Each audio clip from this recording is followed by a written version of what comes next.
Cada noite, o som dos passos no corredor me congelava. Fica quieta que vai ser rápido, ele sussurrava. Meu próprio pai transformou minha adolescência em um pesadelo. Até que um dia, o prego da minha libertação perfurou mais que sua cabeça. Olá, meus queridos e minhas queridas. Como é bom poder estar aqui conversando com vocês. Meu nome é Márcia Terezinha Cardoso. Tenho 73 aninhos bem vividos, nascida em Santos, no litoral paulista, mas hoje moro aqui em Jundiaí, interior de São Paulo. Uma cidade tão acolhedora que me abraçou quando eu mais precisava de um recomeço. Hoje em dia, meu maior prazer é trabalhar com fotografia e vídeo. Tenho meu cantinho aqui em casa, um quartinho que transformei em estúdio, com todas as minhas câmeras antigas e as novas também.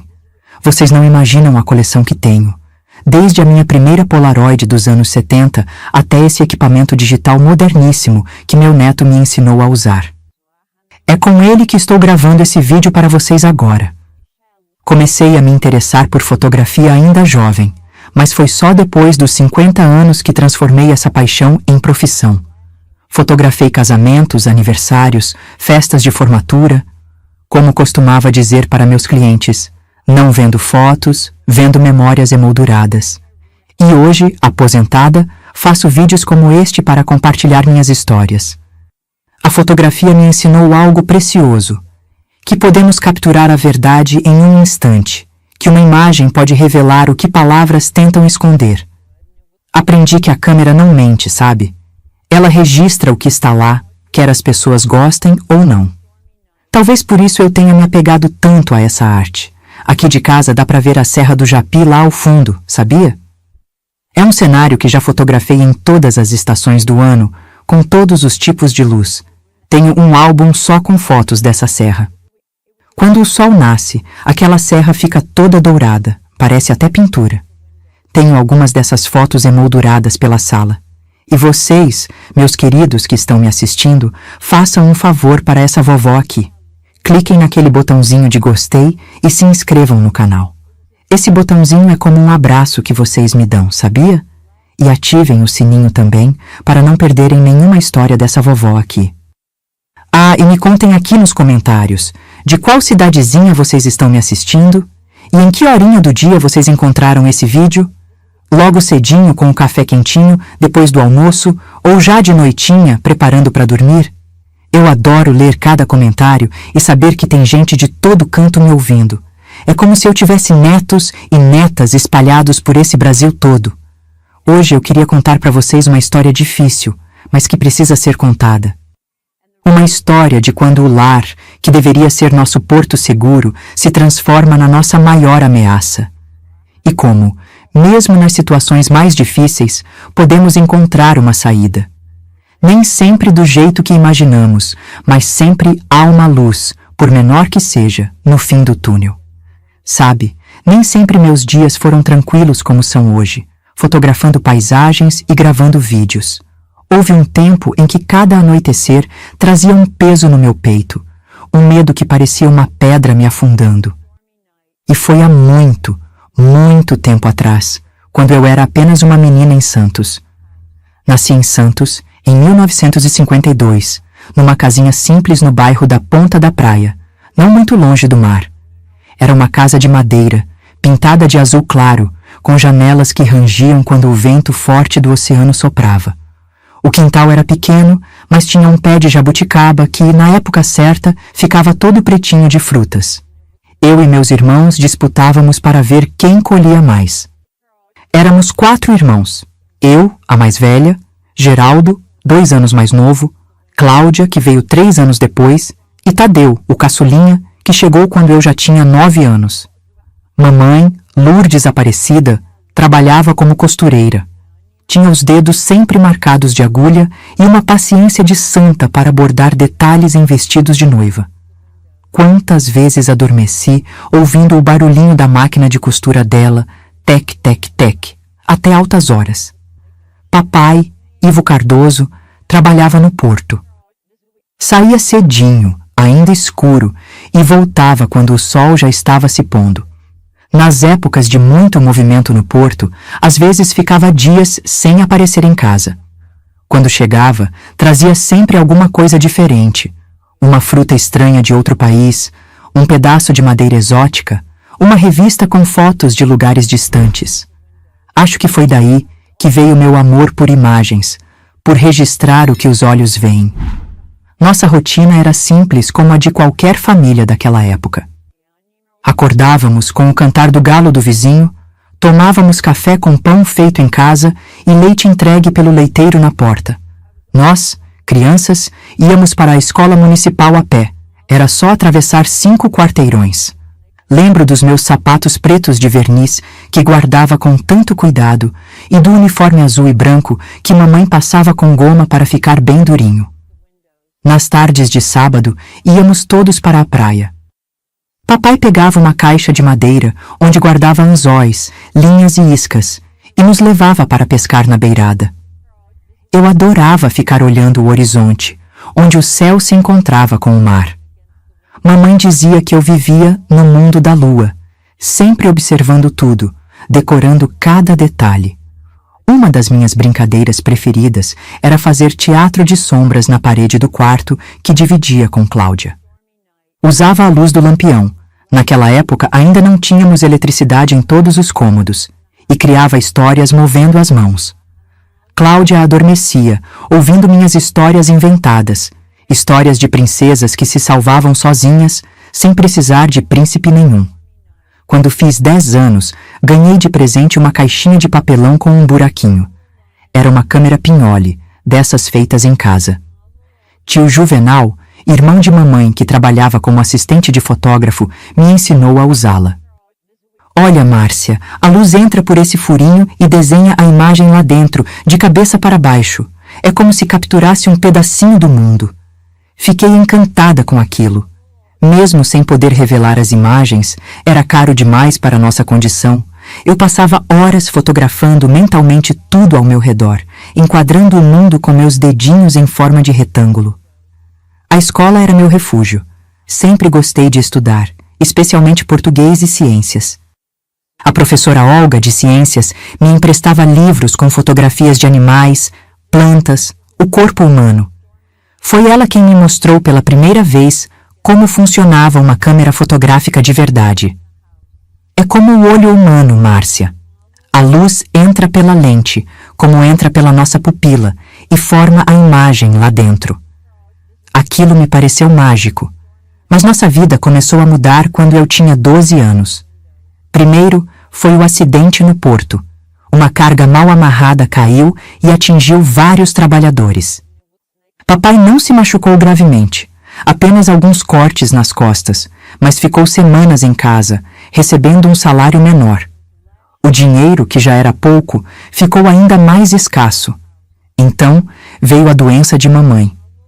Começou com dores de cabeça que não passavam, depois vieram os desmaios. O médico do posto de saúde disse que era problema de nervos. Receitou uns calmantes e mandou para casa. Mas ela foi piorando. Já não conseguia costurar por muito tempo, os olhos ficavam embaçados. As encomendas de costura começaram a atrasar. As clientes foram desistindo. Foi nessa época que papai começou a beber mais. Antes, tomava sua cervejinha nos fins de semana, com os amigos do porto. Agora, chegava em casa já cheirando a cachaça, com os olhos vermelhos e o humor pesado. Qualquer coisa era motivo para gritar. O jantar frio, uma roupa fora do lugar, o choro do pequeno Tadeu. Mamãe tentava proteger a gente, mandava a gente ficar no quarto quando ele chegava assim. Vão dormir, crianças. Amanhã será outro dia. E a gente ia, mas era impossível dormir ouvindo os gritos, as coisas quebrando, o choro dela. Uma noite, me levantei para buscar água e vi mamãe caída no chão da cozinha, com o rosto inchado e um filete de sangue no canto da boca. Papai não estava em casa. Ajudei ela a se levantar, coloquei um pano molhado no rosto dela. Não foi nada, filha, ela disse com um sorriso triste. Tropecei na beirada do fogão. Mas eu sabia que não era verdade. Naquela noite, enquanto limpava as lágrimas dela, algo dentro de mim mudou. Percebi que às vezes as pessoas mentem para proteger quem amam, e que às vezes a verdade precisa ser vista para ser acreditada. Foi logo depois disso que mamãe me chamou para uma conversa. Estávamos sozinhas, lavando roupa no tanque dos fundos. Márcia, ela disse baixinho, você está virando mocinha, seu corpo está mudando. E me explicou, com palavras simples, o que significava virar mulher. Agora você precisa ter ainda mais cuidado, minha filha. Usar roupas menos decotadas, não ficar sozinha com homens, mesmo que sejam conhecidos. Na hora não entendi o medo nos olhos dela. Só fui compreender muito depois, quando já era tarde demais. O ano em que completei 13 anos foi quando tudo começou a desmoronar de vez. Lembro que fiz aniversário num domingo de chuva forte. Mamãe, mesmo já bastante fraca, tinha feito um bolo de fubá com goiabada. Cantamos parabéns só nós da família mesmo, sem convidados, não havia dinheiro para a festa. Papai, até que estava de bom humor naquele dia, me deu de presente uma fitinha vermelha para o cabelo. Olha como ela está ficando uma moça bonita, ele comentou, olhando para mim de um jeito que, na hora, não entendi. Mamãe rapidamente mudou de assunto, pedindo para Geraldo buscar mais guaraná na geladeira. Naquele mesmo mês, mamãe piorou muito. As dores de cabeça se tornaram insuportáveis, ela mal conseguia se levantar da cama. Um dia, a vizinha, Dona Iracema, que era enfermeira aposentada, veio vê-la e ficou muito preocupada. Isso não é nervoso coisa nenhuma, ela disse. Precisa ir para o hospital agora mesmo. Papai relutou. Hospital significava gastos, mas Dona Iracema foi firme. Chamou um táxi com o próprio dinheiro e levou mamãe para a Santa Casa. Lá, depois de muitos exames, descobriram um tumor no cérebro, já bem avançado. Precisamos operar com urgência, o médico disse. Mas havia pouca esperança. Mamãe ficou internada.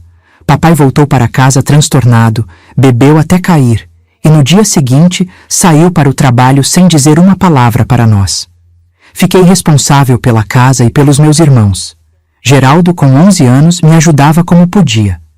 Cláudia, de 12, cuidava do pequeno Tadeu, que tinha apenas 6 aninhos e não entendia por que a mamãe tinha ido embora. As semanas que se seguiram foram um borrão de tarefas intermináveis. Acordar cedo, preparar o café para os irmãos, mandar todos para a escola, limpar a casa, lavar roupa, fazer almoço, ajudar com as lições.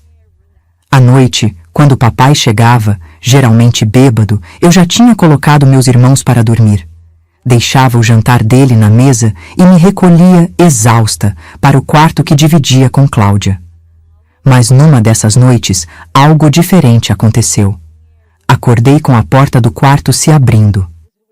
Na penumbra, reconheci a silhueta de papai. O cheiro forte de cachaça invadiu o ambiente. Márcia, ele chamou baixinho. Preciso de ajuda com um curativo. Esfreguei os olhos, confusa. O que foi, pai? Me cortei no trabalho. Vem me ajudar. Sua voz estava arrastada. Não queria acordar Cláudia, então saí do quarto e o segui até o banheiro. Não havia corte nenhum. Antes que eu pudesse perguntar qualquer coisa, ele fechou a porta atrás de nós e se aproximou demais. Seu hálito quente e azedo me deu náuseas.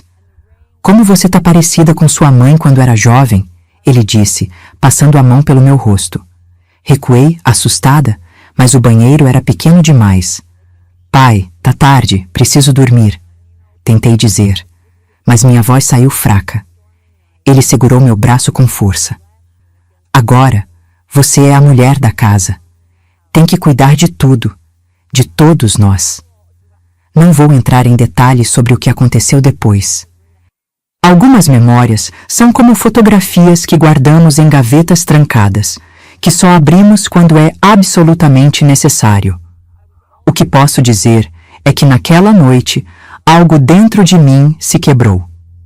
Enquanto aquilo acontecia, eu fixei os olhos no teto do banheiro, numa mancha de mofo que parecia o formato da América do Sul. Desliguei-me do meu corpo, como se estivesse flutuando acima de tudo, observando a cena de longe. Quando finalmente voltei para o quarto, Cláudia continuava dormindo. Encolhi-me na cama, abraçando meu próprio corpo, sentindo uma dor que não era só física. Prometi a mim mesma que ninguém jamais saberia. Quem acreditaria em mim?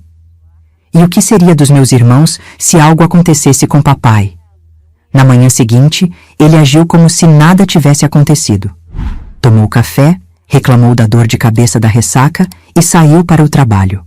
Olhei para ele, tentando encontrar algum sinal de remorso, de vergonha, mas não havia nada.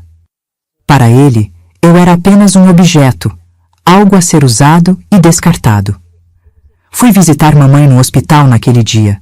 Ela estava tão frágil, tão pálida, com a cabeça parcialmente raspada por causa da cirurgia.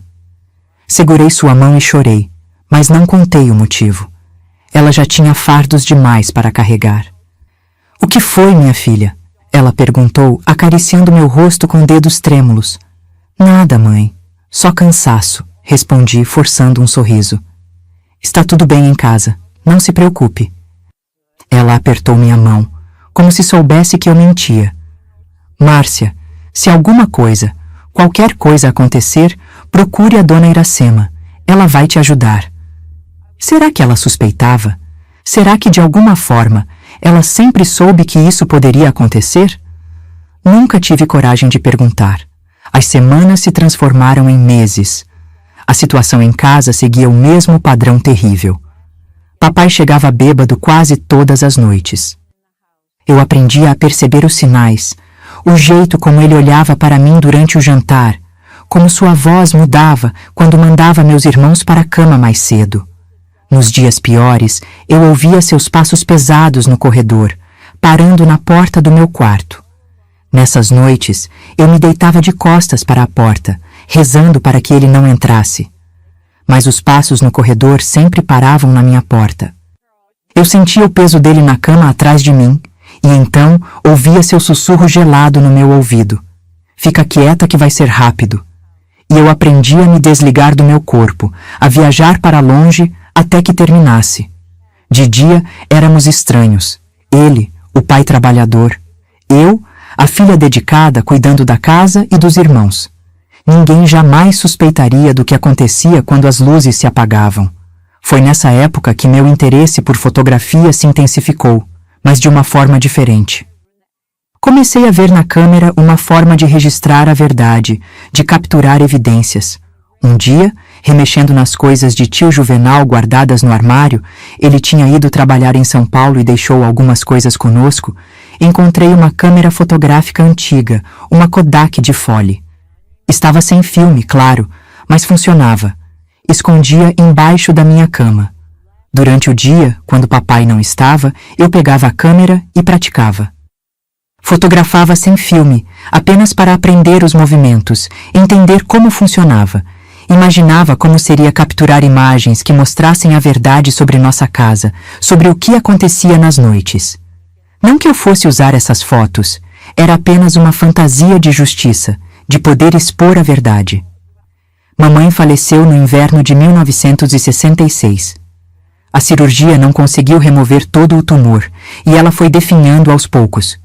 No dia do enterro, papai chorou como uma criança, embriagado, inconsolável. Os vizinhos comentavam o quanto ele amava a esposa, o quanto estava destruído pela perda. Se ao menos soubessem. Após a morte de mamãe, as coisas pioraram. Sem o freio que a presença dela, mesmo doente, representava, papai se entregou ainda mais à bebida. Começou a faltar ao trabalho, a chegar em casa cada vez mais cedo, já embriagado. Os maltratos se tornaram mais frequentes, mais violentos. Pensei várias vezes em fugir, mas não podia abandonar meus irmãos. Geraldo, agora com 12 anos, começava a enfrentar o pai, e isso me apavorava. Numa noite, quando papai ergueu a mão para bater em Cláudia porque ela derrubou um copo, Geraldo se colocou na frente. Levou um soco que o deixou desacordado por alguns minutos. "Viu o que você fez?" Papai gritou para mim depois, como se a culpa fosse minha.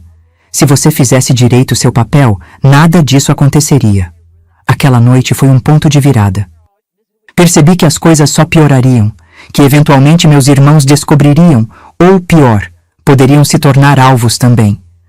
Eu tinha que fazer algo, Mas o quê? Para quem poderia pedir ajuda?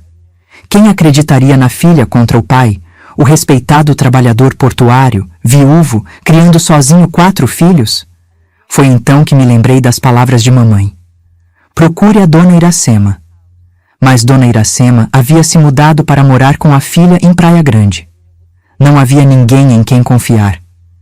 Uma tarde, enquanto limpava o quarto de papai, algo que fazia sempre com o coração acelerado, temendo que ele chegasse de repente, encontrei um diário velho de mamãe escondido no fundo de uma gaveta.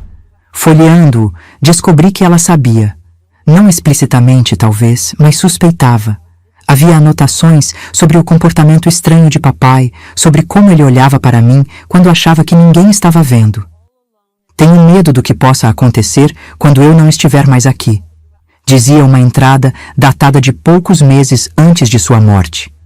Aquele diário foi como uma mensagem da mamãe, me dizendo que não estava louca, que o que estava acontecendo era real e errado. E mais, que não era minha culpa. Guardei o diário embaixo do colchão e naquela noite, quando ouvi os passos familiares no corredor, algo dentro de mim mudou. A menina assustada começou a dar lugar a uma jovem determinada a encontrar uma saída. Não sabia como ou quando, mas jurei pela memória de mamãe que aquilo teria um fim. Os meses que se seguiram à morte de mamãe foram os mais sombrios da minha vida. A casa que antes era iluminada pela presença dela, mesmo doente, agora parecia um lugar frio e hostil. As paredes testemunhavam silenciosamente meu sofrimento, guardando segredos que ninguém poderia saber.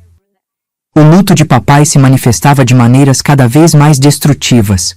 Perdeu o emprego fixo no porto por causa das faltas e da bebida, passando a fazer apenas trabalhos esporádicos como diarista na descarga dos navios. O dinheiro, que já era escasso, tornou-se ainda mais raro. Comecei a lavar roupa para fora para conseguir comprar comida para meus irmãos, mesmo com apenas 14 anos. Geraldo tentava ajudar fazendo pequenos serviços no mercado do bairro depois da escola. Cláudia, com seus 11 anos, tornou-se minha sombra, me ajudando em tudo na casa. E o pequeno Tadeu, com apenas 5 aninhos, vivia perguntando quando a mamãe voltaria. Ela virou uma estrela, meu bem, eu dizia, engolindo o choro. Olha lá no céu à noite, a mais brilhante é ela olhando por nós. As noites eram meu terror particular. Desenvolvei um ouvido tão apurado que podia reconhecer o estado de papai só pelo som de seus passos na calçada.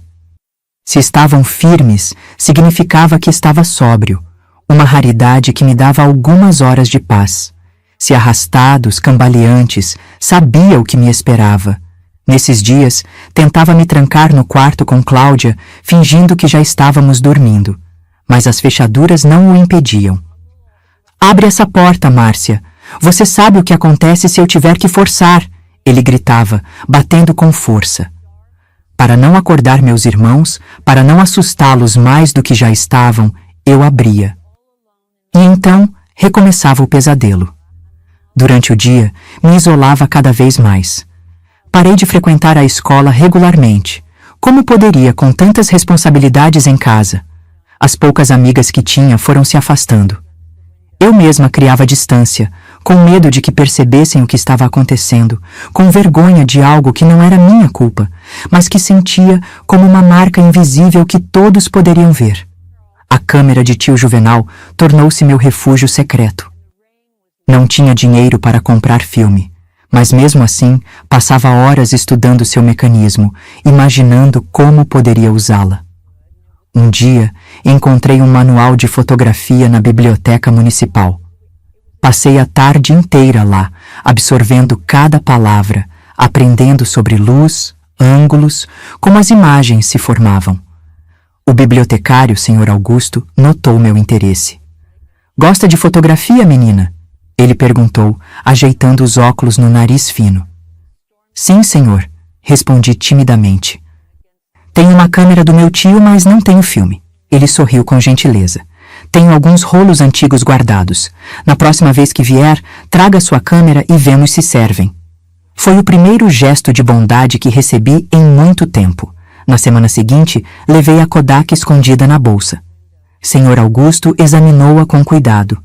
É uma boa câmera, só precisa de uma limpeza. E olha, tenho 2 rolos de filme que servem nela. São seus. Aqueles 2 rolos de filme eram como ouro para mim. Guardei-os com cuidado, esperando o momento certo para usá-los. Não sabia ainda o que fotografaria, mas algo me dizia que aquela câmera seria importante de alguma forma. Em casa, a situação continuava se deteriorando. Papai começou a vender os poucos objetos de valor que tínhamos: o rádio, o relógio de parede, até algumas das ferramentas de costura de mamãe. O dinheiro ia todo para a bebida. Houve dias em que não tínhamos o que comer. Eu pulava refeições para deixar mais comida para meus irmãos. Foi nessa época que tentei, pela primeira vez, buscar ajuda. Uma assistente social da escola, Dona Eulália, veio à nossa casa após minhas muitas faltas. Era uma mulher séria, de voz firme e olhos atentos. Conversou comigo na cozinha enquanto papai não estava. Márcia, seus professores estão preocupados. Você era uma aluna exemplar e agora mal aparece. O que está acontecendo? Por um momento, pensei em contar tudo. As palavras quase escaparam da minha boca. Mas então ouvi a porta da frente. Papai voltando mais cedo do que o esperado. O medo me paralisou. Nada não, Dona Eulália. É que tenho que cuidar da casa e dos meus irmãos, respondi rapidamente. Papai entrou na cozinha surpreendentemente sóbrio. Sorriu, foi educado, explicou como era difícil criar 4 filhos sozinho, como eu era sua mãozinha direita. Dona Eulália saiu convencida de que éramos apenas uma família, lutando contra as dificuldades após a perda da mãe. A máscara que papai usava em público era perfeita. Depois que ela saiu, seu semblante mudou. Agarrou meu braço com tanta força que deixou marcas roxas. — O que você disse para ela? Rosnou. — Nada, respondi tremendo. Só falamos das faltas na escola. Ele me encarou por um longo momento. É melhor mesmo. Ninguém vai acreditar em você contra mim. E se tentar alguma coisa, sabe o que acontece com seus irmãos, não sabe? A ameaça ficou pairando no ar. Era a primeira vez que ele ameaçava explicitamente meus irmãos. E isso me aterrorizou mais do que qualquer coisa que pudesse fazer comigo.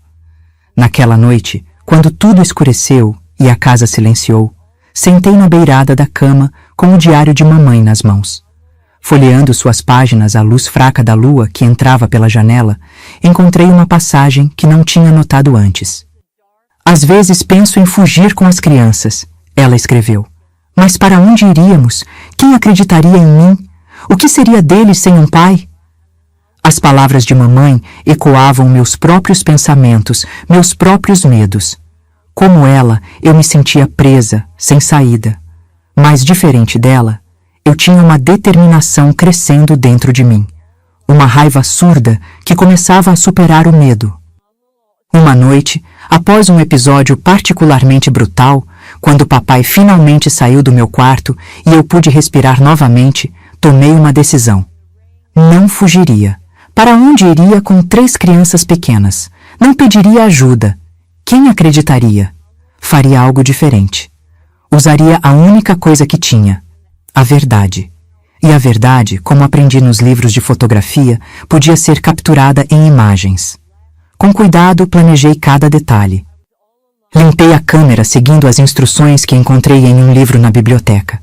Testei o obturador, o diafragma, assegurando-me de que tudo funcionava perfeitamente. Carreguei um dos rolos de filme, guardando o outro como reserva. E então, esperei. A oportunidade surgiu numa sexta-feira. Papai tinha recebido o pagamento por uma semana de trabalho e, como de costume, foi direto para o bar.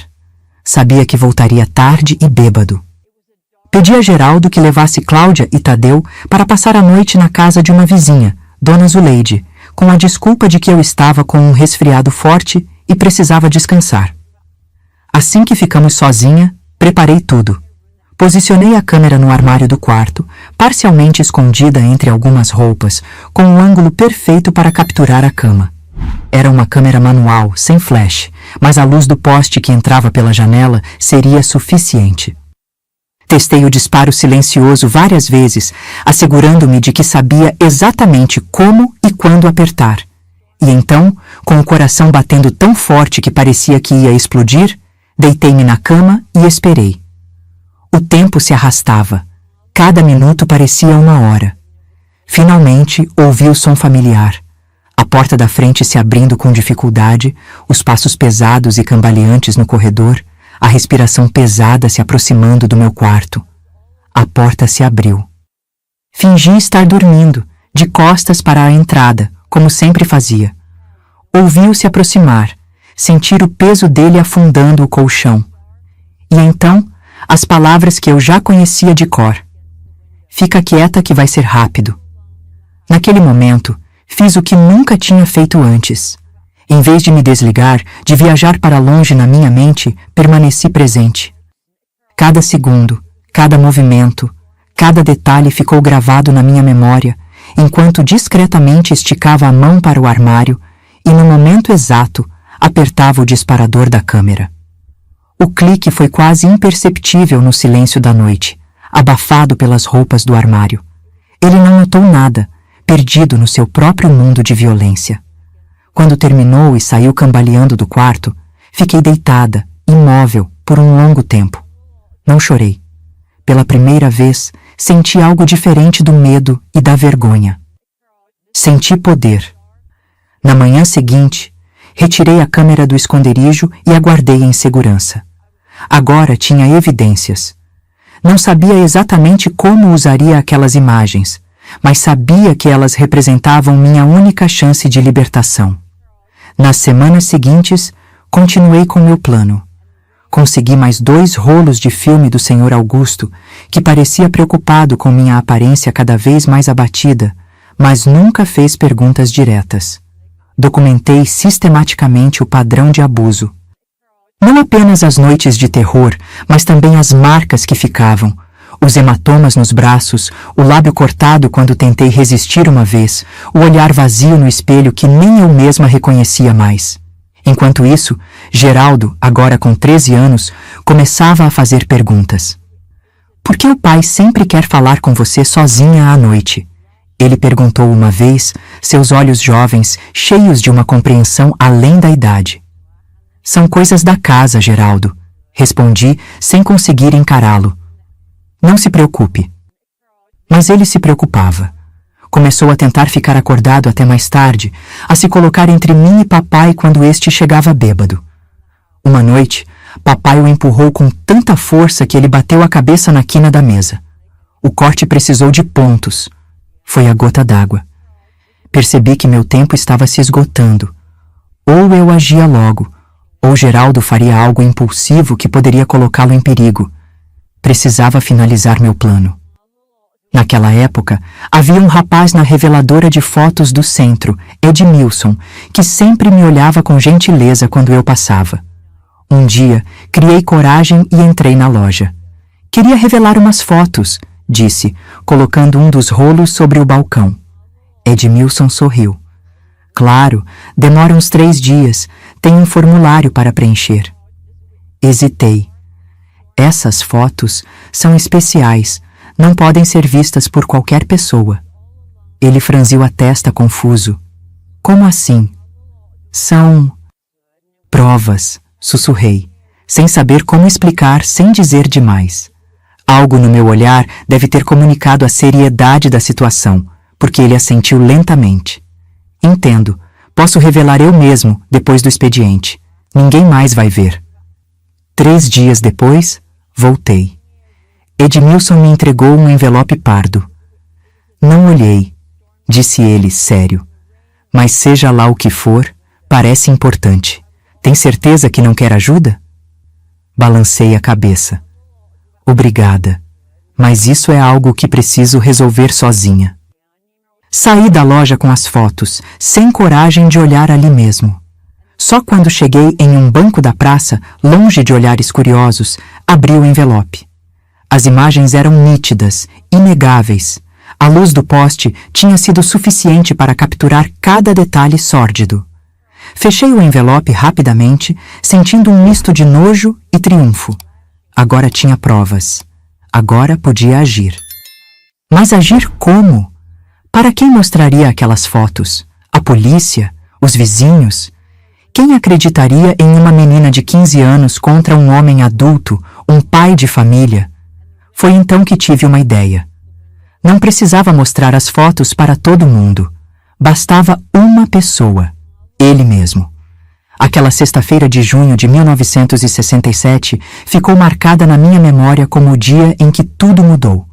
O céu estava cinzento, anunciando chuva, um reflexo perfeito do que eu sentia por dentro. Completava exatamente 1 ano da morte de mamãe, e a dor da sua ausência parecia ainda mais aguda nesse dia. Papai havia saído cedo, dizendo que iria procurar trabalho, mas eu sabia que logo estaria nos bares. Aproveitei sua ausência para planejar cada detalhe do que faria à noite.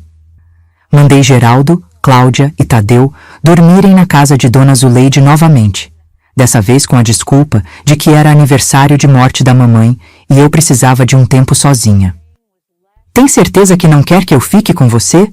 Geraldo perguntou, seus olhos mostrando uma compreensão que ia além dos seus 13 anos.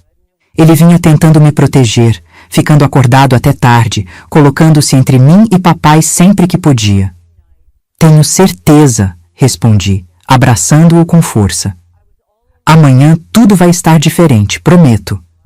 Depois que eles saíram, preparei o cenário. Primeiro, posicionei a câmera no lugar habitual, no armário, agora carregada com o último rolo de filme. Depois, algo novo, uma pequena gravação que tinha feito escondida no gravador portátil da escola, que a professora de música me emprestou com a desculpa de que queria gravar as histórias que minha avó contava.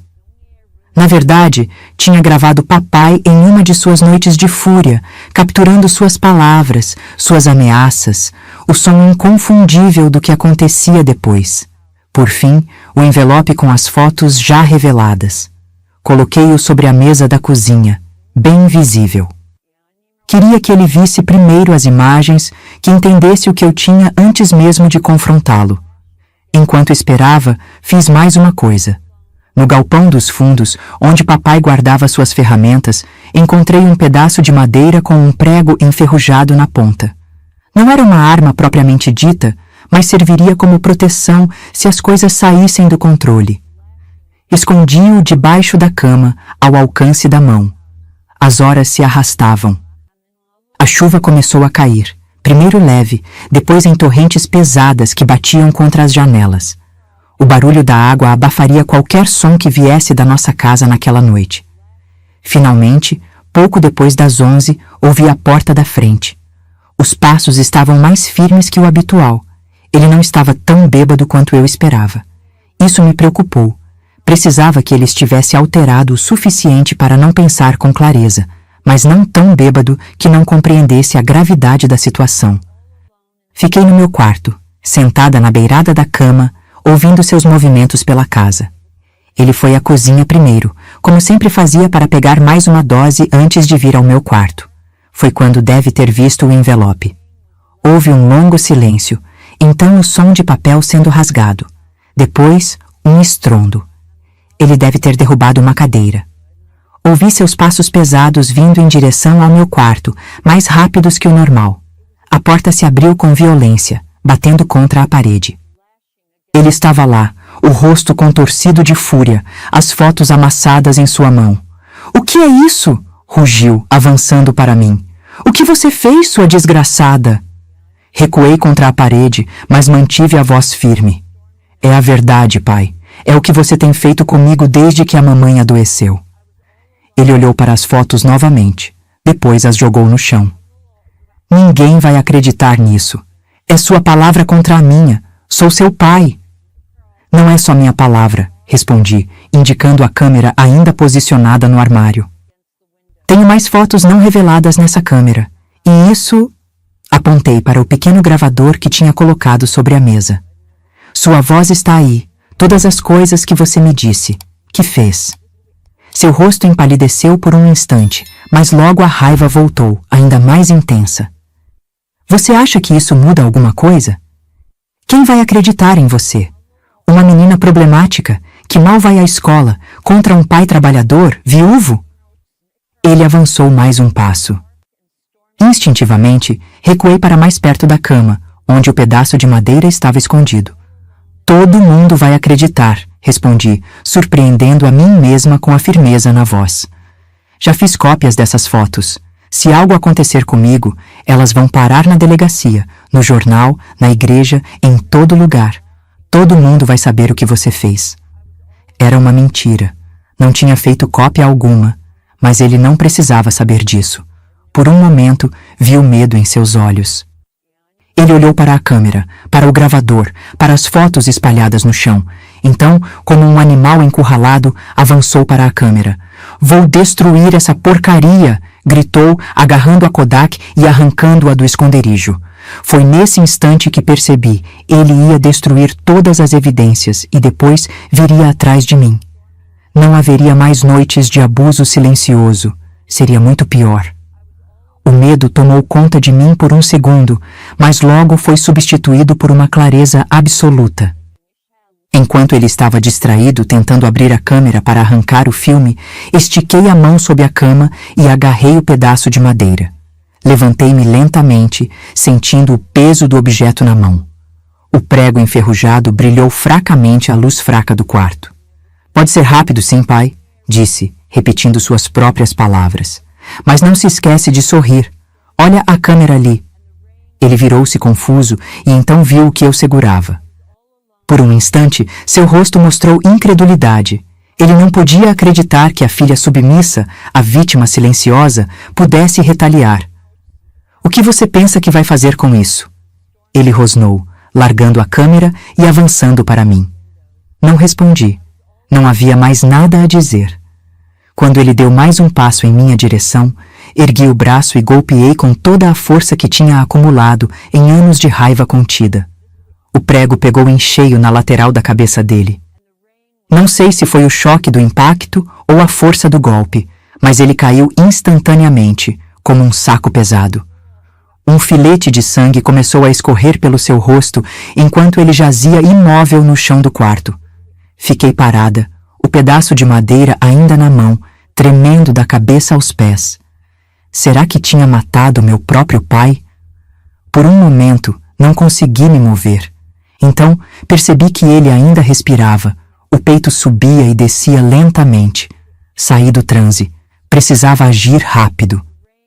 Corri para o quarto de mamãe, agora usado por papai, e peguei o telefone.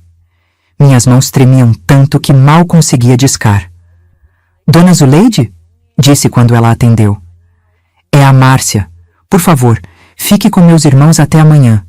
Aconteceu uma coisa com papai. Ele caiu e se machucou. Estou chamando ajuda." Desliguei antes que ela pudesse fazer perguntas.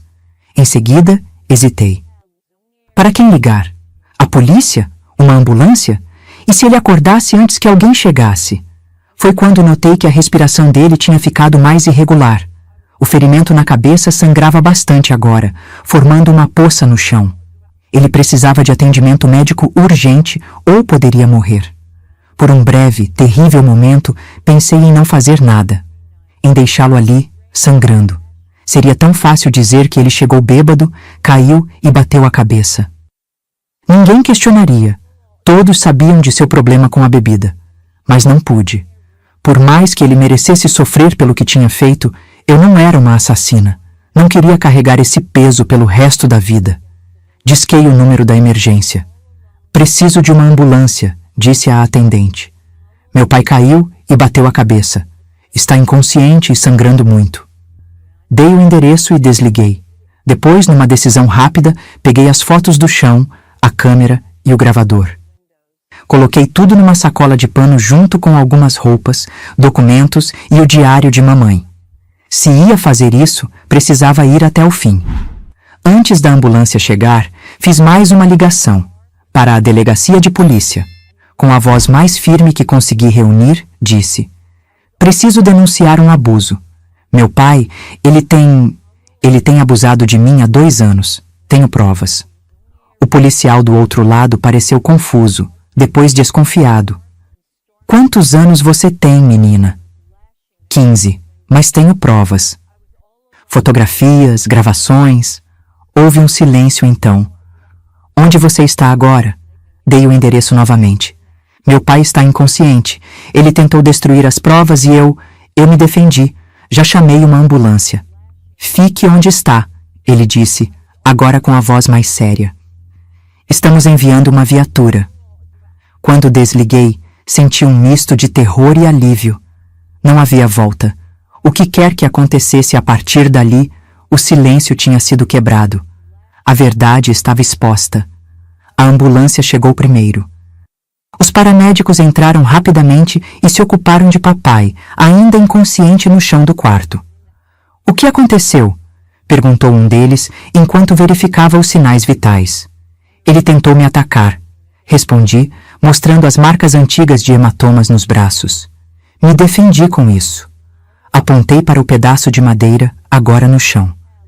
Eles trocaram olhares, mas não disseram nada. Colocaram papai numa maca e o levaram para a ambulância.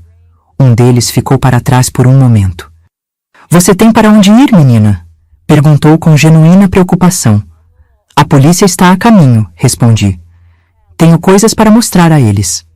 Ele assentiu gravemente e seguiu os outros para fora. Fiquei sozinha na casa silenciosa, ouvindo o som da chuva e esperando a polícia chegar.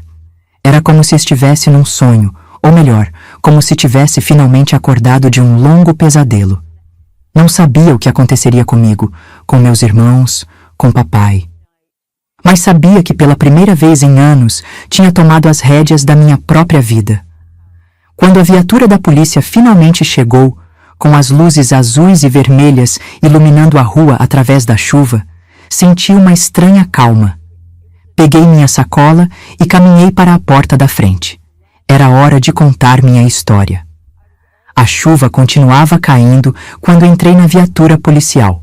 Os dois policiais, Sargento Clovis e Cabo Renato, me olhavam com uma mistura de desconfiança e pena.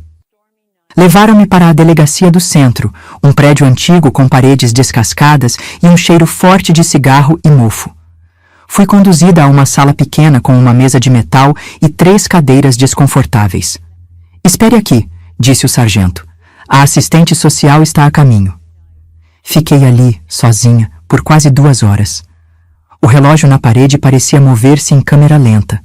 Através da janela embaçada, via as luzes da cidade refletidas nas poças d'água. Era como se Santos inteira estivesse chorando comigo naquela noite. Finalmente, a porta se abriu. Uma mulher de meia idade entrou, carregando uma pasta. Apresentou-se como doutora Helena Bastos, da Vara da Infância e Juventude. Seus olhos eram gentis, mas seu rosto mostrava o cansaço de quem já tinha visto muitas histórias como a minha. Márcia, ela disse, sentando-se à minha frente. Preciso que me conte tudo, desde o início. E foi o que fiz. Com a voz tremendo a princípio, depois cada vez mais firme, narrei os 2 anos de terror que tinha vivido. Falei da doença de mamãe, da primeira noite em que papai entrou no meu quarto, das ameaças veladas, do medo que sentia pelos meus irmãos. Contei sobre a câmera de tio Juvenal, sobre os rolos de filme que o Sr. Augusto me dera, sobre como tinha documentado sistematicamente o abuso. Quando terminei, abri a sacola e mostrei as provas, as fotografias, a câmera com o último rolo ainda não revelado, o gravador com a voz dele. Doutora Helena examinou tudo com expressão grave. Você foi muito corajosa, ela disse finalmente, e muito inteligente também. A maioria das vítimas não consegue reunir provas como estas. O que vai acontecer agora? Perguntei, sentindo o peso do cansaço de repente. Com meus irmãos, quero dizer. Vamos encontrar um lugar para vocês ficarem juntos, ela prometeu. Tenho alguns contatos em um abrigo para menores, não é ideal, mas é seguro. E com meu pai? Seu rosto se fechou um pouco. Ele está no hospital, sob custódia policial. Assim que estiver consciente, será interrogado. Com essas provas e seu testemunho, é muito provável que seja preso e processado. Assenti, sentindo um misto de alívio e uma estranha tristeza. Não pelo meu pai, ele merecia tudo o que estava recebendo, mas pelo que poderia ter sido, pela família que deveríamos ter sido.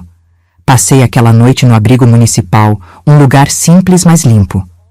Na manhã seguinte, doutora Helena veio buscar-me para irmos juntas até a casa de Dona Zuleide, onde meus irmãos ainda estavam. A conversa que tive com eles foi a mais difícil da minha vida. Geraldo já suspeitava de algo, então não ficou tão surpreso, apenas furioso por não ter conseguido me proteger. Cláudia chorou, confusa, e o pequeno Tadeu apenas perguntou: "Quando vamos voltar para casa?" "Não vamos voltar, meu bem", respondi abraçando-o. "Mas vamos ficar juntos, isso eu prometo." Os dias seguintes foram um turbilhão. Fomos levados para um abrigo católico administrado por freiras, onde ficaríamos até que nossa situação fosse resolvida. Papai, após se recuperar do ferimento na cabeça, foi formalmente acusado e preso preventivamente. As fotografias e gravações eram provas irrefutáveis. O caso começou a ganhar repercussão na cidade. Uma adolescente que fotografou o próprio abuso para incriminar o pai era algo que as pessoas nunca tinham ouvido antes. Alguns jornais locais noticiaram o caso, embora sem mencionar meu nome por ser menor de idade. Foi através de um desses jornais que tia Edith, irmã de papai que morava em São Paulo e com quem não tínhamos contato havia anos, soube do que acontecera. Ela apareceu no abrigo uma semana depois, com os olhos vermelhos de tanto chorar. "Eu não sabia", ela repetia, apertando minhas mãos entre as suas. "Juro que não sabia. Se eu soubesse..." Tia Edith era solteira, trabalhava como professora primária e vivia num apartamento pequeno no bairro da Mooca, em São Paulo. "Não tenho condições de ficar com todos vocês", ela admitiu com tristeza. "Mas posso levar 2. Quem sabe, com o tempo." Foi a decisão mais difícil que já tomei. Depois de muita conversa com doutora Helena e com os próprios irmãos, decidimos que Cláudia e Tadeu iriam com tia Edith. Eram os mais novos, os que mais precisavam de um lar estável. Geraldo e eu ficaríamos no abrigo por enquanto. Na tarde em que eles partiram, prometi a mim mesma que aquela separação seria temporária. De alguma forma, encontraria um jeito de reunir nossa família novamente. 2 semanas depois, recebi um convite inesperado. Edmilson, o rapaz da reveladora que tinha me ajudado com as fotos, apareceu no abrigo com sua mãe, Dona Celina. "Soubemos do que aconteceu", disse Dona Celina, uma senhora de olhos bondosos.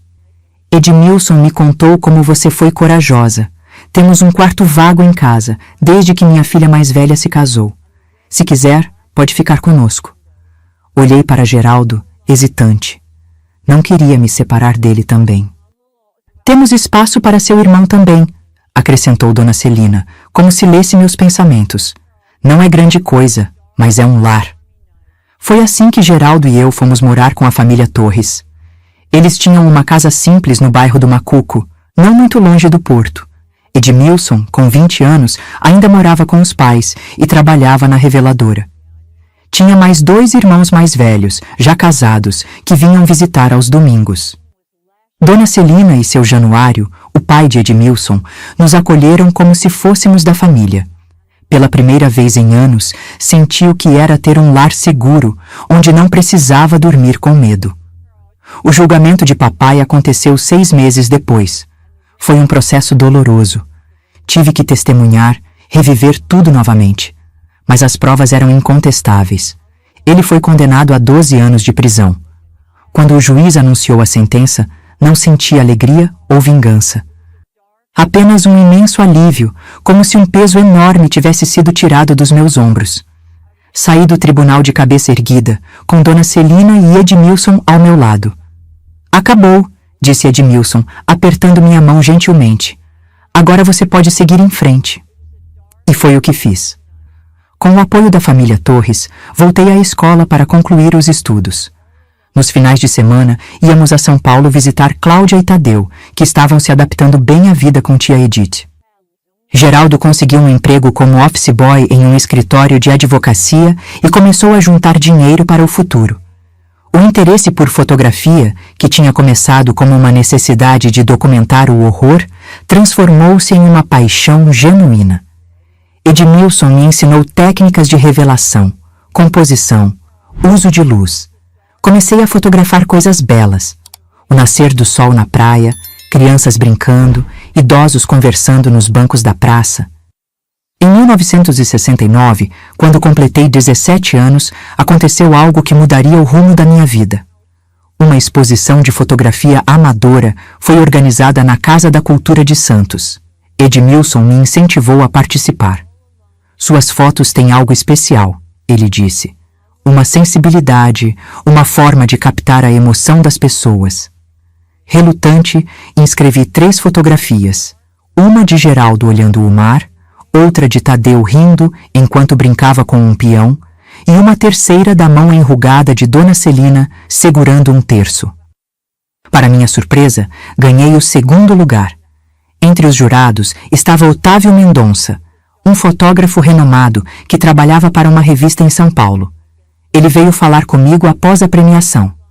"Você tem talento", disse ele, examinando minhas fotos novamente. "Já pensou em trabalhar com fotografia profissionalmente?" Expliquei que estava terminando o colegial, que não tinha recursos para estudar fotografia formalmente. "Estamos precisando de um assistente no estúdio", ele respondeu. "É um trabalho de aprendiz. O salário não é grande, mas você aprenderia o ofício com profissionais.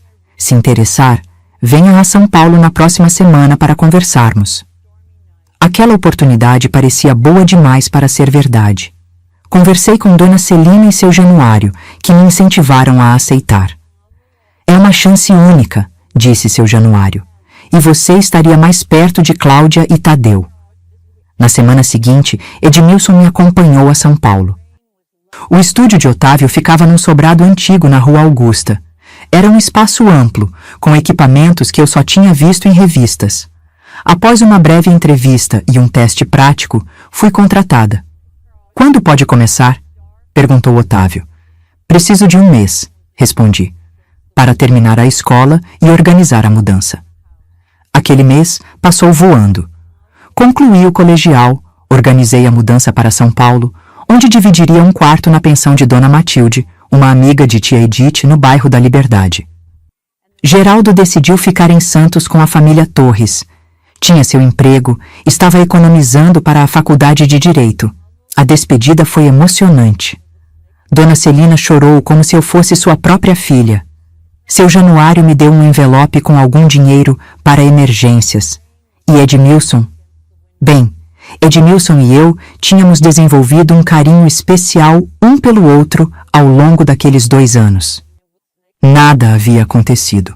Eu ainda estava muito fragilizada pelas experiências passadas, e ele respeitava isso. Mas havia uma promessa silenciosa entre nós, de que talvez, no futuro, "Vou visitá-la em São Paulo sempre que puder", ele prometeu na estação de trem.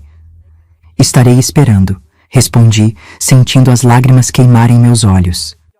E assim, em janeiro de 1970, aos 18 anos, embarquei para São Paulo, carregando apenas uma mala com roupas, a velha Kodak de tio Juvenal, agora consertada, e o diário de mamãe. Estava assustada, claro, mas também excitada com as possibilidades que se abriam. Na capital paulista, minha vida tomou um novo rumo. O trabalho no estúdio era exigente, mas fascinante. Comecei fazendo tarefas simples: organizar equipamentos, ajudar com a iluminação, revelar filmes.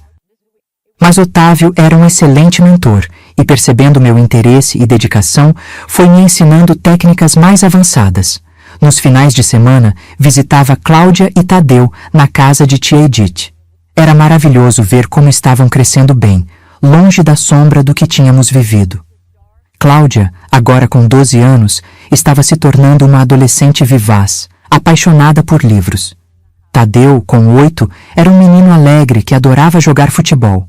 Geraldo vinha a São Paulo uma vez por mês.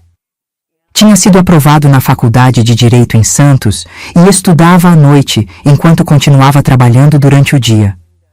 "Quando me formar", ele dizia, "vou ajudar outras crianças como nós. Ninguém deveria passar pelo que passamos sem ter a quem recorrer." Edmilson também cumpriu sua promessa, visitando-me regularmente. Nossa amizade foi se transformando, lentamente, em algo mais profundo. Em 1972, ele conseguiu um emprego em um laboratório fotográfico em São Paulo e se mudou para a capital. Um ano depois, nos casamos numa cerimônia simples, com a presença de nossas famílias e amigos mais próximos. Alugamos um apartamento pequeno no bairro do Cambuci, perto do centro. Edmilson trabalhava no laboratório e eu continuava no estúdio de Otávio, agora como fotógrafa assistente. Fotografávamos de tudo: casamentos, formaturas, books de modelos, material publicitário. Estava aprendendo não apenas a técnica, mas também o lado comercial da profissão. Em 1975, Otávio decidiu se aposentar e ofereceu-me a oportunidade de comprar o estúdio em parcelas que poderíamos pagar ao longo de anos. Após muita conversa e planejamento, Edmilson e eu aceitamos o desafio. Assim nasceu o Estúdio Luz em Sombra, nosso primeiro empreendimento juntos. Os anos seguintes foram de muito trabalho, mas também de realização. O estúdio prosperou, conseguimos trazer Cláudia e Tadeu para morar conosco quando tia Edith adoeceu. Geraldo formou-se em Direito e começou a trabalhar com casos de violência doméstica e abuso infantil. Em 1980, nossa família cresceu com o nascimento de nossa filha, Lívia. Quando a segurei nos braços pela primeira vez, fiz uma promessa silenciosa. Ela nunca conheceria o tipo de dor que eu conheci. Seria criada com amor, respeito e segurança. Papai cumpriu 10 anos de sua pena e foi libertado em 1977. Soube por conhecidos em Santos que ele tinha saído da cidade, indo para o interior do Paraná. Nunca mais tivemos contato, e isso era exatamente o que eu queria. A vida seguiu seu curso. O estúdio expandiu, começamos a trabalhar com fotojornalismo, exposições artísticas. Em 1986, recebemos um convite para fotografar uma série sobre o interior de São Paulo. Foi durante essa viagem que conhecemos Jundiaí e nos apaixonamos pela cidade, com seu clima ameno e a majestosa Serra do Japi ao fundo. Poderíamos nos mudar para cá quando Lívia estiver na faculdade? Sugeriu Edmilson, enquanto fotografávamos o pôr do sol na serra. A ideia ficou plantada em nossas mentes. Quando Lívia, aos 18 anos, entrou na faculdade de jornalismo, decidimos que era hora. Vendemos o estúdio em São Paulo, que já tinha vários funcionários, e compramos uma casa em Jundiaí, com um espaço para um estúdio menor, mais voltado para projetos pessoais e artísticos. Foi nessa nova fase da vida que finalmente consegui transformar minha própria história em arte. Criei uma série fotográfica chamada Silêncios Quebrados, usando técnicas de luz e sombra para retratar o trauma e a superação. A série foi exposta em várias galerias e até mesmo no exterior. Não contava explicitamente minha história, mas quem conhecesse os detalhes poderia perceber as referências sutis. Olhando para trás, percebo o longo caminho que percorri desde aquela noite de junho de 1967, quando, armada apenas com uma câmera e um pedaço de madeira com um prego, enfrentei meu maior medo. A fotografia, que começou como uma ferramenta de sobrevivência, tornou-se minha forma de expressão, minha terapia, minha profissão e, finalmente, minha arte. Hoje, aos 73 anos, minha vida em Jundiaí é um testemunho de que é possível reconstruir-se das cinzas. Nossa casa fica no bairro Eloy Chaves, com vista privilegiada para a Serra do Japi. Todas as manhãs, tomo meu café na varanda, observando o nascer do sol tingir de dourado aquelas montanhas majestosas. O estúdio que montamos nos fundos da casa tornou-se meu santuário. As paredes estão cobertas de fotografias. Algumas minhas, outras de fotógrafos que admiro. No canto, uma estante exibe minhas câmeras, desde a velha Kodak de tio Juvenal, agora aposentada, mas guardada com carinho, até equipamentos digitais modernos que Lívia me ensinou a usar. Edmilson, meu companheiro de vida há mais de 50 anos, está com 75 anos agora. Sua saúde não é mais a mesma. Teve um pequeno AVC há 3 anos, mas sua paixão pela fotografia continua intacta. Passamos muitas tardes juntos no estúdio, conversando sobre técnicas, analisando imagens ou simplesmente lembrando dos velhos tempos. Nossa filha, Lívia, seguiu carreira no jornalismo. Mora em Campinas com o marido, Roberto, e nossos 2 netos, Miguel, de 15 anos, e Clara, de 12. Eles vêm nos visitar quase todos os finais de semana. Miguel herdou o interesse pela fotografia. Está sempre pedindo para usar minhas câmeras, e eu, claro, ensino com todo o prazer. Meus irmãos também seguiram suas vidas. Geraldo tornou-se um advogado respeitado, especializado em direitos da criança e do adolescente. Casou-se com Denise, uma assistente social que conheceu durante um caso, e tem 3 filhos. Mora ainda em Santos, mas vem nos visitar regularmente. Cláudia formou-se em psicologia e trabalha com terapia de trauma. Sua própria experiência de infância a levou a querer ajudar outras pessoas a superar suas dores. Casou-se, divorciou-se e agora vive em Ribeirão Preto com seu 2º marido. Tadeu, o caçulinha que mal se lembra de nossa vida anterior, formou-se em engenharia e trabalha em uma multinacional em São Paulo. Tem 2 filhos adolescentes e é o que menos vemos, devido à distância e à sua agenda atarefada. Mas quando nos reunimos, é sempre uma festa. Quanto a papai, soube que faleceu em 1995, em uma cidadezinha do interior do Paraná. Nunca mais o vimos após sua saída da prisão. Por muitos anos, carreguei raiva e ressentimento. Hoje, sinto apenas uma tristeza distante pelo que poderia ter sido e não foi. Perdoá-lo completamente talvez seja pedir demais, mas aprendi a não deixar que as ações dele definam quem eu sou. Meu dia a dia em Jundiaí é tranquilo e gratificante. Oficialmente aposentada, ainda faço trabalhos ocasionais, ensaios fotográficos para amigos, exposições beneficentes, workshops para jovens fotógrafos. Há 3 anos, comecei um projeto que me dá especial satisfação: oficinas de fotografia para mulheres vítimas de violência doméstica. A ideia surgiu após uma palestra que dei no Centro de Referência da Mulher de Jundiaí. Uma das participantes, ao saber da minha história, sugeriu que eu compartilhasse não apenas minha técnica fotográfica, mas também minha experiência de superação. O projeto começou pequeno, com apenas 5 mulheres, mas hoje atende mais de 20 por turma. A fotografia é uma forma de retomar o controle da sua própria narrativa, digo sempre a elas no primeiro dia de aula. É uma maneira de mostrar ao mundo não apenas o que você vê, mas como você vê.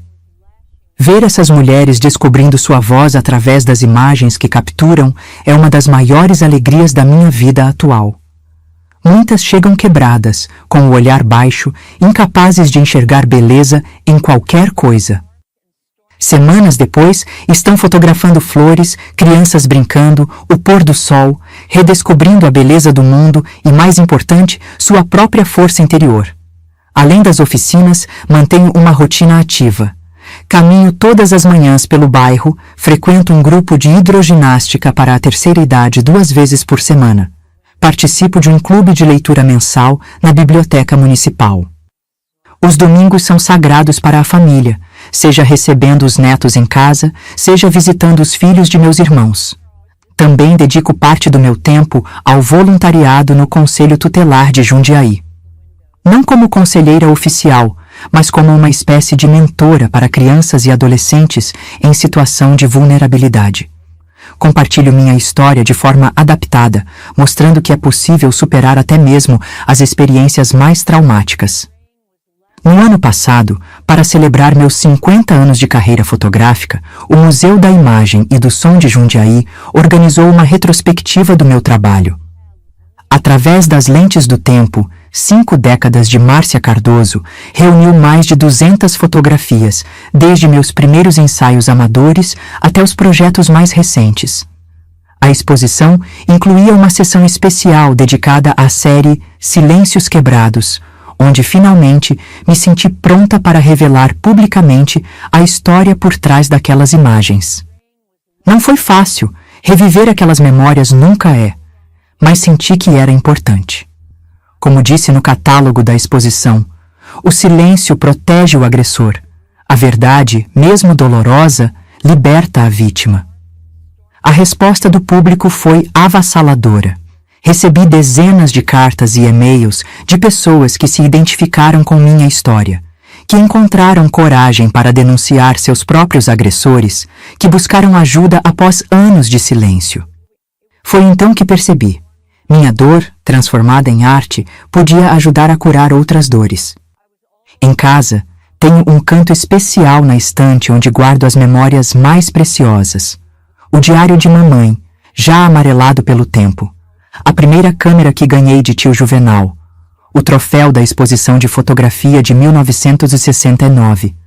Uma foto em preto e branco da família Torres que me acolheu quando mais precisei. E uma imagem emoldurada dos meus irmãos, tirada no dia em que Geraldo se formou em Direito. A primeira vez que estávamos todos juntos, novamente após anos de separação. Quando olho para trás, para a menina assustada que fui um dia, mal acredito na jornada que percorri. Houve momentos em que pensei que não sobreviveria, que a dor e o medo me consumiriam por completo. Mas cada passo, cada decisão, cada pessoa que cruzou meu caminho, para o bem ou para o mal, contribuiu para formar a mulher que sou hoje. E quem sou eu hoje? Sou Márcia Terezinha Cardoso, 73 anos, fotógrafa, esposa, mãe, avó, irmã, amiga, mentora. Sou uma sobrevivente, sim, mas sou muito mais que isso. Sou alguém que aprendeu que a vida, como uma fotografia, é feita de luz e sombra, e que são justamente os contrastes que criam a profundidade, a textura, a beleza. Minha câmera me ensinou a olhar o mundo com atenção, a perceber detalhes que passam despercebidos, a encontrar beleza nos lugares mais inesperados. Mais importante, ensinou-me que podemos escolher nosso enquadramento, aquilo em que focamos, aquilo que deixamos de fora, a história que queremos contar. E a história que escolho contar hoje é de gratidão e esperança. Gratidão por cada pessoa que me estendeu a mão quando mais precisei, por cada oportunidade de recomeçar, por cada dia que amanhece com a promessa de novas possibilidades. Esperança de que minha história possa inspirar outras pessoas a encontrarem sua própria força, a quebrarem seus próprios silêncios, a reescreverem suas próprias narrativas.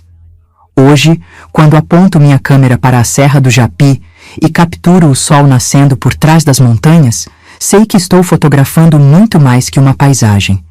Estou fotografando um símbolo da minha própria jornada, o amanhecer que sempre chega, mesmo após a noite mais escura. Meus queridos, se você chegou até aqui comigo, ouvindo essa história de uma vovó que já viveu muito, quero agradecer do fundo do meu coração. Compartilhar nossa dor não é fácil, mas às vezes é necessário para que outras pessoas saibam que não estão sozinhas em seu sofrimento. Se você está passando por uma situação de abuso, seja qual for, a primeira coisa que quero dizer é: não é sua culpa. Nunca foi e nunca será. A culpa é sempre de quem abusa, de quem machuca, de quem viola fronteiras que jamais deveriam ser ultrapassadas. A segunda coisa que quero dizer é: você não está sozinho ou sozinha. Mesmo que pareça que ninguém entende, que ninguém acreditaria, há pessoas que entenderão, que acreditarão, que estenderão a mão quando você mais precisar. Eu encontrei essas pessoas, doutoras Helena, a família Torres, Edmilson, quando menos esperava. Elas existem, e você também as encontrará. A terceira coisa, há uma saída. Pode não parecer possível agora. Pode parecer que você está presa ou preso em um pesadelo sem fim.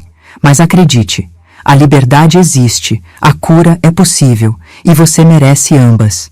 Aprendi que a idade não define nossa força, mas sim nossa capacidade de recomeçar cada dia. Mesmo aos 15 anos, quando parecia que meu mundo tinha acabado, havia um amanhã me esperando, um amanhã que eu mesma ajudei a construir. Minhas rugas são mapas de sobrevivência. Cada uma conta uma história de dor superada. Carrego marcas invisíveis também, cicatrizes que ninguém pode ver, mas que fazem parte de quem sou. Não me envergonho mais delas, pois são provas de que sou mais forte do que tudo que tentou me destruir. A vida me ensinou que até na escuridão mais profunda, nossa luz interior nunca se apaga. Há momentos em que parece que essa luz está fraca demais, quase extinta, mas ela continua lá, esperando que você a alimente novamente. Nunca permiti que minha dignidade fosse roubada, mesmo quando tentaram levar tudo de mim. Mesmo nos piores momentos, havia uma parte de mim que sabia que merecia mais, que merecia respeito, segurança, amor. Descobri que somos mais fortes do que imaginamos, especialmente quando pensamos que não aguentamos mais. Há uma reserva de força dentro de cada um de nós, que só descobrimos quando somos testados até o limite. O tempo não cura todas as feridas, mas nos ensina a viver com elas e ainda assim sorrir. Carregar as cicatrizes não significa estar presa ao passado. Significa ter sobrevivido a ele. Minha história não é sobre o que fizeram comigo, mas sobre como escolhi responder. E essa é talvez a lição mais importante. Sempre temos escolhas, mesmo quando parecem impossíveis ou assustadoras. Aprendi que a verdadeira fortaleza não está em nunca cair, mas em levantar todas as vezes. Caí muitas vezes ao longo da minha jornada. Chorei, duvidei, quis desistir, mas cada vez que me levantei, estava um pouco mais forte, um pouco mais sábia. O abuso deixa cicatrizes invisíveis, mas a recuperação mostra que podemos florescer mesmo depois da tempestade.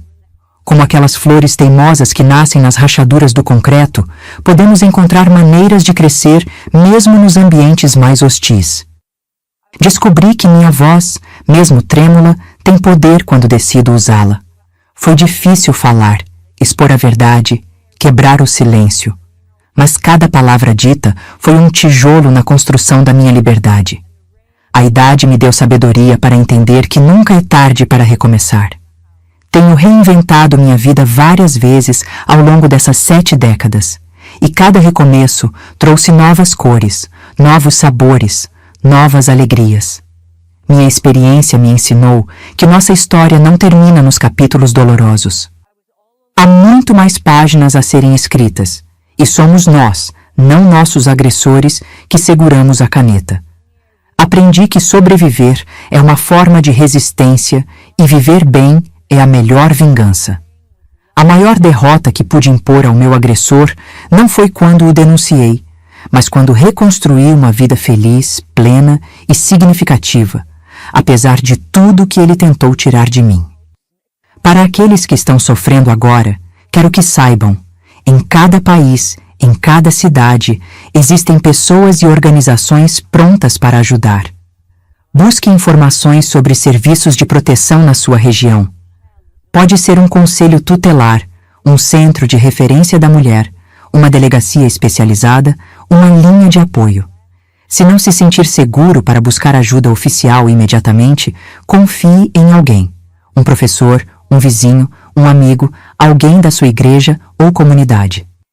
Às vezes, só precisamos de uma primeira pessoa que acredite em nós para que outras também acreditem. Documentar o abuso, como fiz com minhas fotografias, pode ser uma ferramenta poderosa. Hoje, com a tecnologia ao nosso alcance, existem maneiras seguras de guardar provas, mensagens, áudios, fotos de lesões. Mas lembre-se, sua segurança vem primeiro. Nunca se coloque em risco ainda maior para conseguir provas. A dignidade humana e o direito à segurança são valores universais. Não importa onde você esteja. Ninguém, absolutamente ninguém, tem o direito de machucar você, de abusar de você, de fazê-lo sentir-se menos do que a pessoa maravilhosa que você é. Estamos todos conectados nessa grande comunidade humana. Quando estendemos a mão para ajudar alguém em situação de vulnerabilidade, fortalecemos não apenas essa pessoa, mas toda a rede de proteção e apoio que nos mantém unidos como sociedade. Meus queridos e minhas queridas que chegaram até aqui comigo, peço do fundo do meu coração, se essa história tocou você de alguma forma, se você se identificou com minha jornada ou conhece alguém que possa estar passando por algo parecido, por favor, agora mesmo, clique em inscrever-se neste canal e ative o sininho. Cada inscrição é como uma voz se juntando ao coro daqueles que dizem não ao abuso, não ao silêncio, não à impunidade. É uma maneira de dizer que histórias como a minha merecem ser ouvidas, que sobreviventes como eu merecem ser vistos. E mais, compartilhe este vídeo imediatamente com quem você acha que precisa ouvir essa mensagem. Pode ser alguém que está sofrendo agora, alguém que sobreviveu ao abuso no passado, ou simplesmente alguém cujo coração está aberto para entender essa realidade. Seu compartilhamento pode literalmente salvar uma vida. Talvez de alguém que você nem conhece, mas que vai encontrar força nas minhas palavras, assim como eu encontrei força nas pessoas que cruzaram meu caminho. Nos comentários, deixe a palavra fé se você assistiu até aqui. Essa palavra significa muito para mim. Representa a possibilidade que todos temos de nos reinventarmos, de nascermos de novo das cinzas da dor. Quando eu ler essa palavra, saberei que você ouviu minha história completa, que você entende que há esperança mesmo nos momentos mais sombrios. Faça isso, agora. Não espere nem mais um minuto. Juntos, podemos quebrar o ciclo do silêncio que protege abusadores e isola vítimas. Juntos, podemos criar um mundo onde histórias como a minha se tornem cada vez mais raras, até que um dia, quem sabe, não precisem mais ser contadas. Termino com um agradecimento. Obrigada por me ouvir, por me dar espaço na sua vida por alguns minutos. Cada pessoa que ouve uma história como a minha, com compaixão e respeito, ajuda a curar não apenas o narrador, mas um pedacinho do mundo. E por isso, meu querido, minha querida, sou eternamente grata.